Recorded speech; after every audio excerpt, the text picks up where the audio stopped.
Members, here we are, and this is the very person handling Literacy 1A by the name Teacher Kevin. I welcome you to this wonderful session, and I would love us first of all to share something. Share some opinions about what we discussed with you in the last lesson. I remember we talked about a nursery bed. We looked at some of the plants, examples of crops that can be grown or planted in a nursery bed. And I want at least one person to define what is a seed bed or a nursery bed. Very good. A nursery bed or a seed bed is a small piece of land set aside, okay, very good for growing some crops. It's a small piece of land set aside to plant in some crops. It's okay. Good, you have remembered it. However, when you go back to what we discussed, you'll find that there is also another definition which is different from what you have defined. And I want somebody to define it.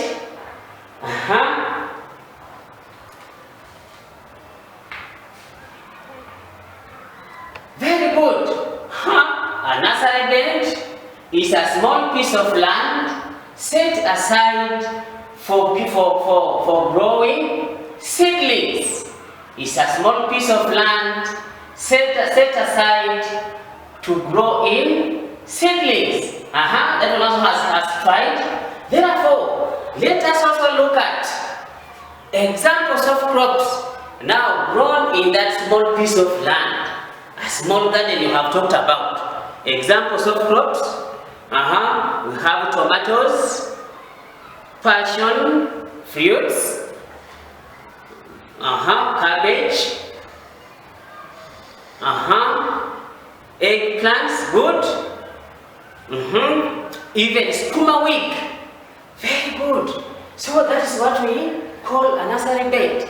And examples of crops that we grow in a nursery bed is just a small garden where we plant, where first of all seeds are planted before being taken to a main garden. A nursery bed is a small piece of land, is a small garden where seedlings are first raised before being taken to a well-organized garden. Very good. So even you have mentioned examples of crops which are grown there. You said pineapples, passion fruits, cabbage, skuma weed, even very good. So now, without wasting time, let us now embark on lesson 7 for week 5. Lesson 7 for week 5.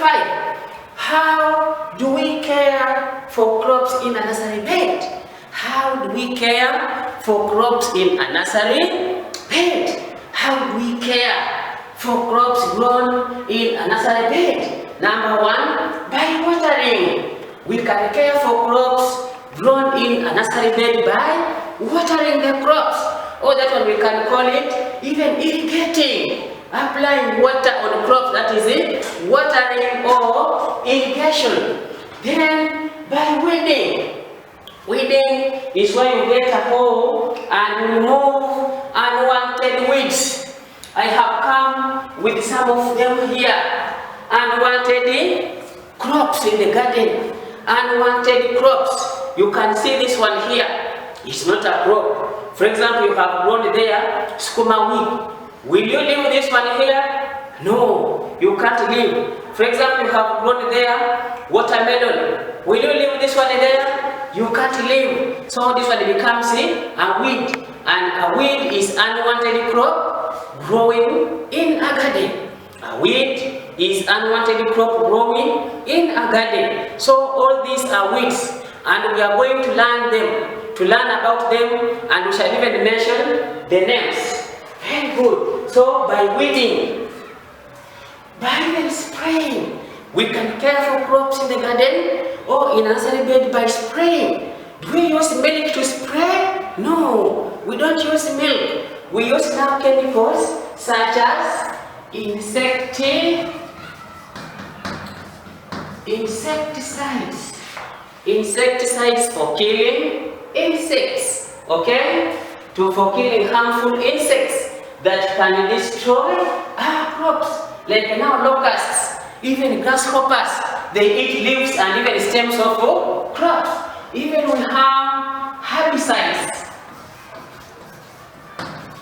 Herbicides. These are chemicals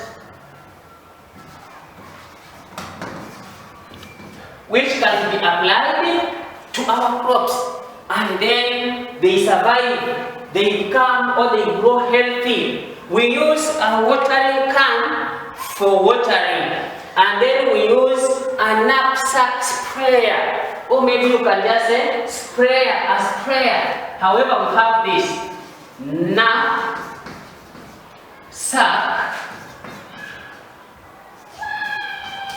sprayer. You normally see some farmers or our parents having a big bottle they put on the back, they hold it here, there's a hollow here, and they begin spraying. As the tube pours water out, that water is a chemical, okay, which kills insects and even weeds. Herbicides. Herbicides is a chemical used for killing weeds in the garden. When you spray it on this, for example, you have grown your cabbage, and you don't want this now to come out, to grow. You just spread your garden. That herbicide will kill now weeds from there, from the garden. However, insecticides, this one kills only insects from spoiling our crops. And we use a watering can for watering our crops, and we use a knapsack sprayer for spraying our crops. Then we have also thinning, okay? We have thinning. Thinning is the removal of excess seedlings. Thinning is the removal of excess seedlings from the garden. When seedlings are excess, then you reduce them by uprooting. Okay? You reduce it by uprooting from the garden. You uproot. That practice, we call it thinning. And you will be now caring for your crops in the nursery bed. Then we have also through hardening off. Through hardening off, and I'm going to establish here our small garden. A simple one. These are seedlings growing. Seedlings growing. I want to show you how one can carry out hardening off. Now, it's a nursery bed, okay, being fenced and enclosed by a shade. On top of this nursery bed, you see a shelter here, a shade, okay. This farmer here covered using dry grass, covered the top using dry grass. This dry grass, it is now acting as a shade to prevent direct sun's heat from hitting the soil, to drain moisture or water. To drain is to remove, okay, to make this soil dry. When this soil is dry, seedlings also they die, they don't get enough water. So this grass helps these seedlings to grow. This grass helps to keep water in the soil. So by so doing this, it's now covering, the grass is now covering the soil and even protecting seedlings from harm, okay, caused maybe due to too much heat from the sun. Now, this farmer here is trying to give care, to give crops care by carrying out hardening off. Now, hardening off, it means the gradual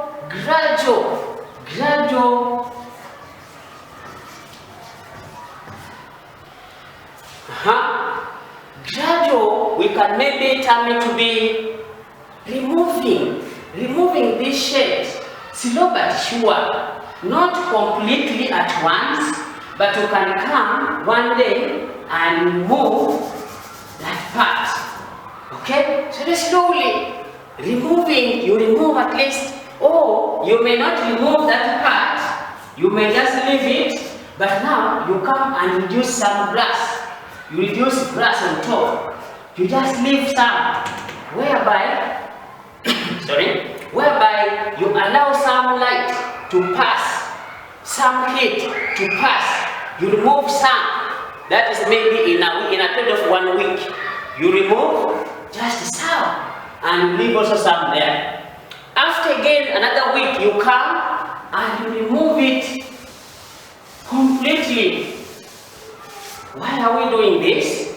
To make these crops growing in this nursery bed to get used to harsh weather conditions.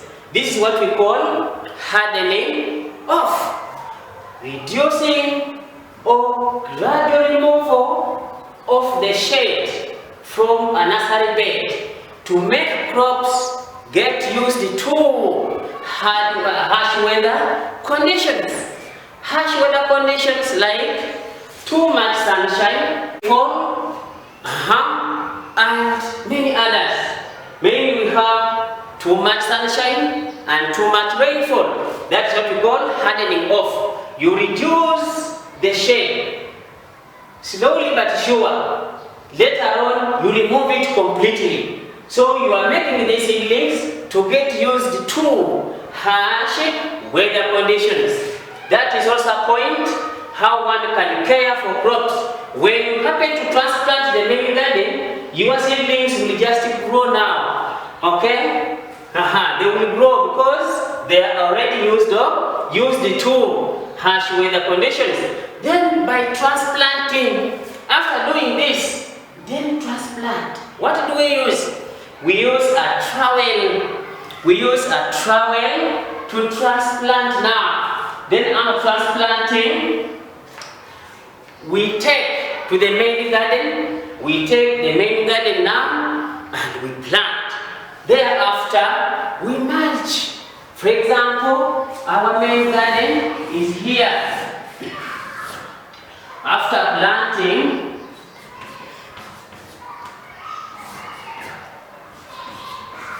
our seedlings, of course, we transplant early in the morning or late evening. We water.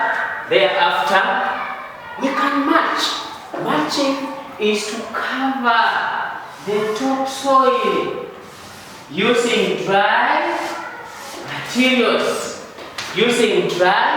materials. Somebody will ask, why do we mulch our garden? We mulch our garden to prevent moisture from the soil, to keep moisture. Moisture is water, okay?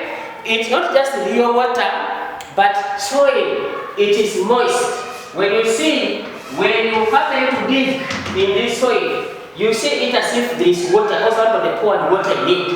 That one we call it moisture, okay? Which enables our crops to grow well. So we manage to keep moisture in the soil. Therefore, we can use plant materials like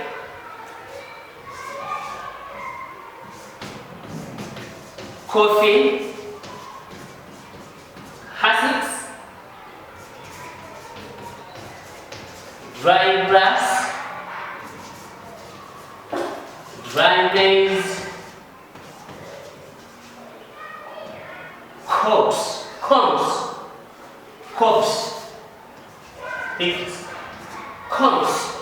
dry maize combs. We have dry grass, coffee hussks. We have many dry maize stems, dry leaves, dry banana leaves. We can use them to apply on top soil. That one we call it mulching. Then we can as well fence by fencing our crops. Okay? By fencing our crops. Why do we fence? To prevent animals from destroying our crops. To prevent animals from destroying our crops. Therefore, good children, it has been a very good lesson. So, I'm going to give you an activity which you are going to do. And remember to write very well for word work for marking. Thank you.